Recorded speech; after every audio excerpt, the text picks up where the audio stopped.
Lisa, আপনার বোনের কথা, লিসা আপা, তো তার একটি ঘটনা রয়েছে, তার এবং আপনার কণ্ঠ নাকি একই রকম, এবং একবার বিজ্ঞাপন চিত্র সেটি আপনারা সেটা সুবিধা ভোগ করেছেন।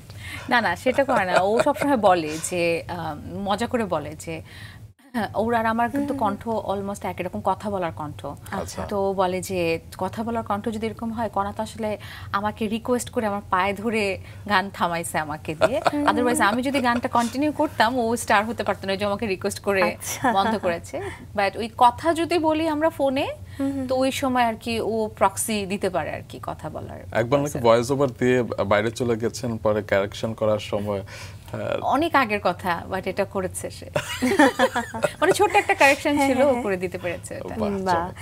আপনার বাবাকে নিয়ে একটু জানতে চাই। আপনার বাবা শ্রদ্ধেয় দৌলতুল্লাহ ভূমি কর্মকর্তা ছিলেন, আপনার জীবনে তার প্রভাব আসলে কতটুকু? এবং আজকে এখানে বসবার আগেও বলছিলেন আপনার বাবা এই অনুষ্ঠানটি দেখবেন, একটু তার সম্পর্কে একটু শুনতে চাই।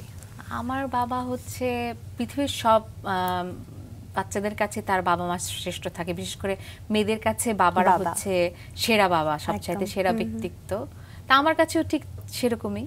বা যদি আমি একজন ব্যক্তি হিসাবে আমার বাবাকে ডিফাইন করতে বলে, আমার বাবা একজন একটা মাটির মানুষ, একদম একদম সরল, খুবই সরল। এটা আমার শুধু বলার জন্য না, আমার বাবা আর এখন তো পুরো একটা বাচ্চাই হয়ে গেছে আমার।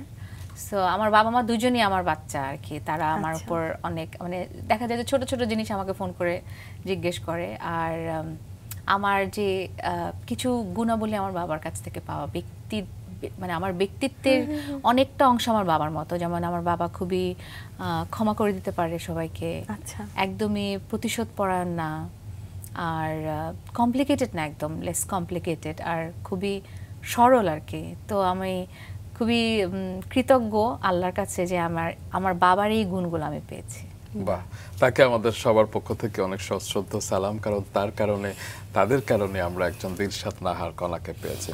আমরা একটু মা সম্পর্ক জানতে চাই, শ্রদ্ধেয় লুৎফুন নাহার, এবং তাকে কিছুদিন আগে বলতে শুনেছে যে বাড়িতে তিনি আপনাকে একদমই পাত্তা দেন না, এবং তাকে কখনো পছন্দ করে কিছু কিনতে হয় না, কারণ তার মেয়ে তার মায়ের জন্য পৃথিবীর বিভিন্ন প্রান্ত থেকে সুন্দর সুন্দর জিনিসগুলো কিনে আনে।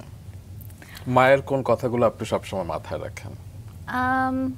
আমি যেখানেই থাকি না কেন, পৃথিবীর যেই প্রান্তেই থাকি বা যেখানেই থাকি, আমার অলওয়েজ কনসার্ন থাকে আমার বাবা মা তারা ঠিকঠাক আছে কিনা। সারাক্ষণ তো আসলে ফ্যামিলি, যেমন বাবা মাকে তো আমরা ধরেই নিই যে তারা টেকেন ফর গ্রান্টেড, মা তো এটা করবেই। বাট আমার মার সুস্থতাটা খেয়াল করি সব সময়, যে ঠিক আছে কিনা, বা কনসার্ন থাকি আসলে যে কোনো কিছু করার আগে, এখানে আসার আগেও, মানে শাড়ি ঠিকঠাক আছে কিনা, ঠিক লাগছে কিনা, আজকে কখন যাব। আম্মু দেখা গেল যে আমি টাইম পাচ্ছি না দেখে ওই খাবারটা বাটিতে করেই গাড়িতে দিয়ে দিচ্ছে। তো পৃথিবীর, আমি সবসময় বলি যে সবচাইতে ইম্পর্টেন্ট পৃথিবীতে, সেটা যত বড় মানুষ হোক, যত যেখানের মানুষই হোক, বাবা মা হচ্ছে পৃথিবীর সবচাইতে আপন।